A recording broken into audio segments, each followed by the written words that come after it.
What's up, YouTube? So before we get started with this video, on first take, they're going to be talking about what team's going to have more success, the Kansas City Chiefs or the Cleveland Browns. So let's see what they have to say about that.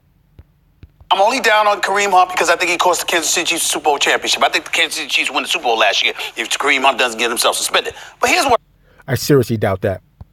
I'm saying. When I think about Patrick Mahomes, not only do I think about the 5,097 yards he threw, 66% completion, only 12 interceptions on the year. Not only do I think about that, I want to hear anything about Brett Favre, 336 interceptions in his career, not even a 2-to-1 touchdown interception ratio. I don't want to hear it. I love him. He's a Hall of Famer, but damn it, I don't want to hear it. Here's what I will say to you. Patrick Mahomes does have Andy Reid.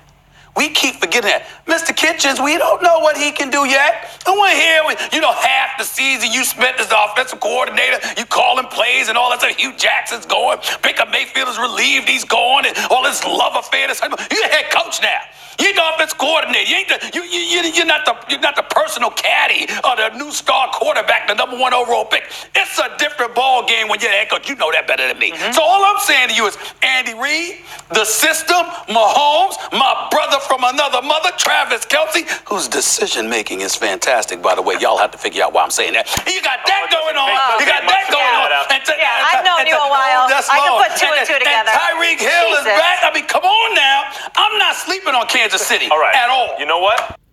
So I'm going to have to agree. I'm not sleeping on the Kansas City Chiefs at all either, for the simple fact that they were able to make it to the AFC Championship game, only to lose to New England Patriots and arguably the GOAT Tom Brady with, a first-year starter in Patrick Mahomes. So and not too much has changed for them. So they're still relatively stacked on offense. The only rocky thing I'd go with is probably their defense. So they don't have, one Pro Bowler? I think it's a linebacker named D something. They're a linebacker named D something. I forgot. But so they look good, and we know what they can bring to the table. As far as the Cleveland Browns, they are stacked. They are stacked just as good as any other team in the NFL, especially stacked like the Cowboys.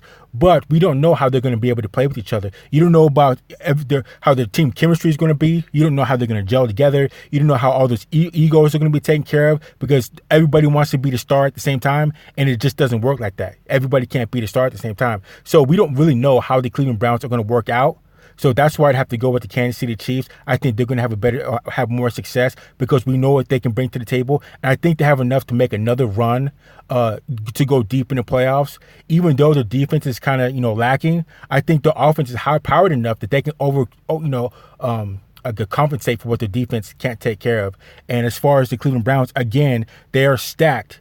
They're very stacked, but we don't know what they bring to the table. We have no clue. So let's continue. I don't know what I have to add. I agree with you, and I agree with you for the points you're making about the Chiefs. Okay. How do you like that? I'm very proud that your knowledge is clearly elevating. Go ahead. I'll jump in. And I will take a line that I've heard you use. Sure. We didn't ask you who was going to be better, Patrick Mahomes or Baker Mayfield. Really? We asked what team was going to have I said the Chiefs. So we only talked about Patrick Mahomes. I'm going to choose the Browns. Okay. And this is why. One, I've touted them since they made some moves. So I'm kind of married to them a little bit. You're doing a great job, but I'm watching you. I'm watching you. And it doesn't mean I'm anti-Chiefs either. Okay. But I'd say this. So the Chiefs had decided to move on and hired Steve Spagnuolo as defensive coordinator, who's had some success. But that was the problem with this team last year, was the defense. And we've lost both their sack artists, and Dee Ford and Justin Houston, and they've added Frank Clark. But Spagnuolo, the last 4 years, he's been a defensive coordinator who's supposed to come in and fix the problem. His teams have gone 24th in defense, 30th defense, 32nd in defense. All true. Now, he had 1 year where they were second with the Giants, and that was a top 10 turnover team, so that helps. But do they have the defense fixed? And I look at the Browns, and we only talk about Odell as the addition, but they've added a Vernon, and they've added Sheldon Richardson, and they've added Greedy Williams at corner. They have the potential for 2 lockdown corners on defense. Lost Zeitler, though.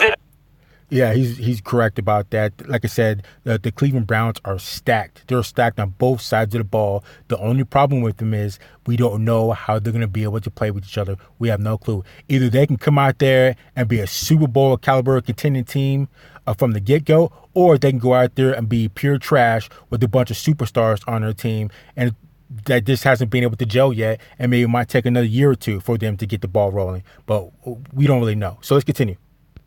Trade. Sure. But the Chiefs don't. The Chiefs don't have the two lockdown potential. Well, I can make the argument that they have nowhere to go but up, and they were in the AFC Championship game last year. Sure. The defense certainly ain't going to be worse. But they lost a ton of sacks, and they replaced Frank Clark, yes, but they didn't replace Justin Houston and Dee Ford. Where the Browns, there is not many flaws on that football team. People point to the tackles, yes, but Freddie Kitchens is equipped to handle that. He showed it by giving them... They lost like quarterback protection. Right, but the tackles are where the question marks of this football team. And now right? one of the guards, No, they've got a guard that's going to be able to plug in and play.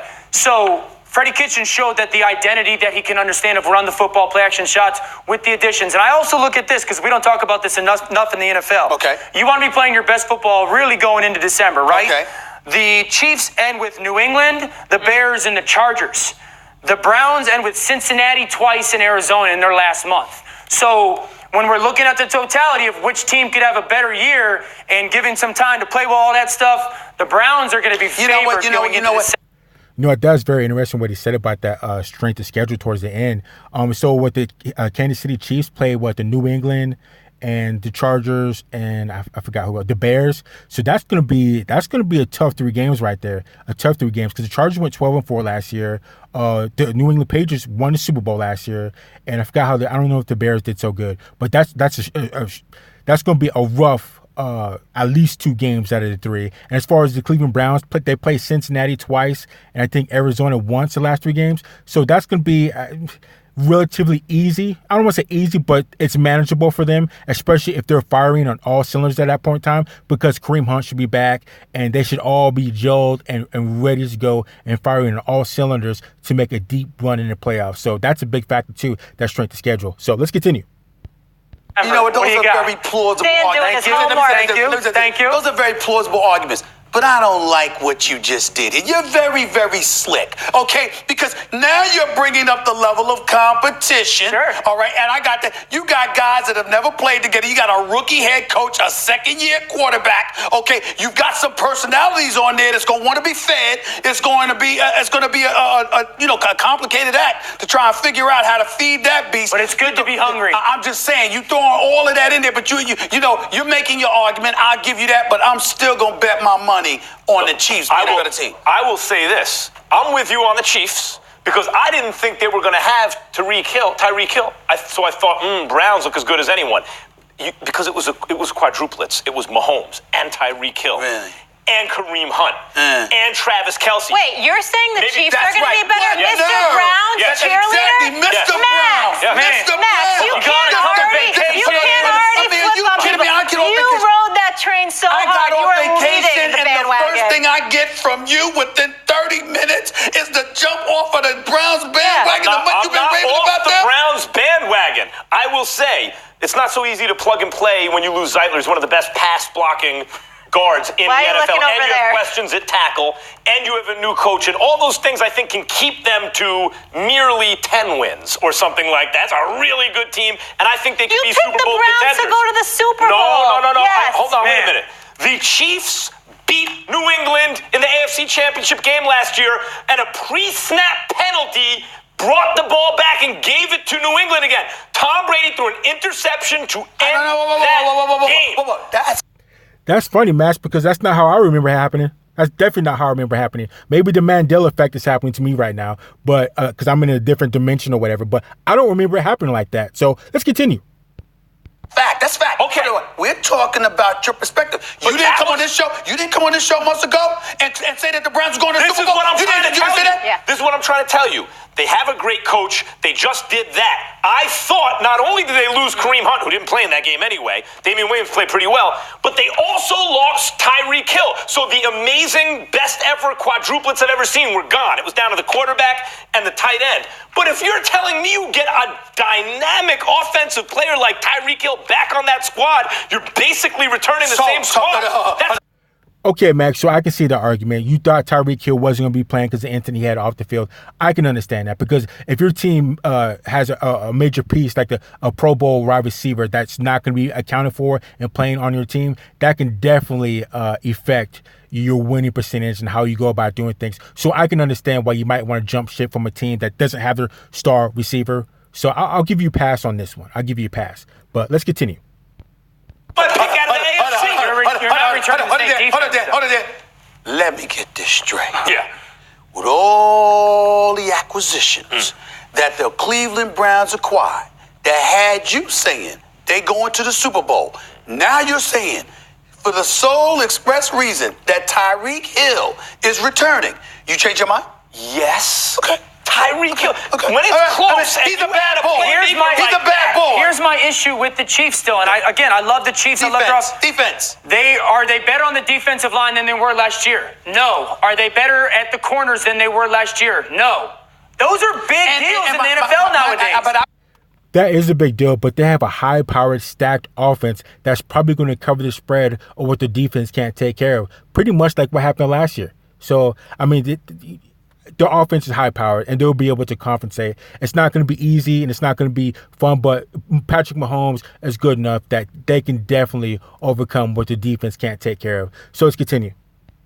I beg to differ, because my argument with you would be they were so awful defensively last year. Now, how do you know? I mean, just because their names aren't recognizable doesn't mean that they might not be better when you're that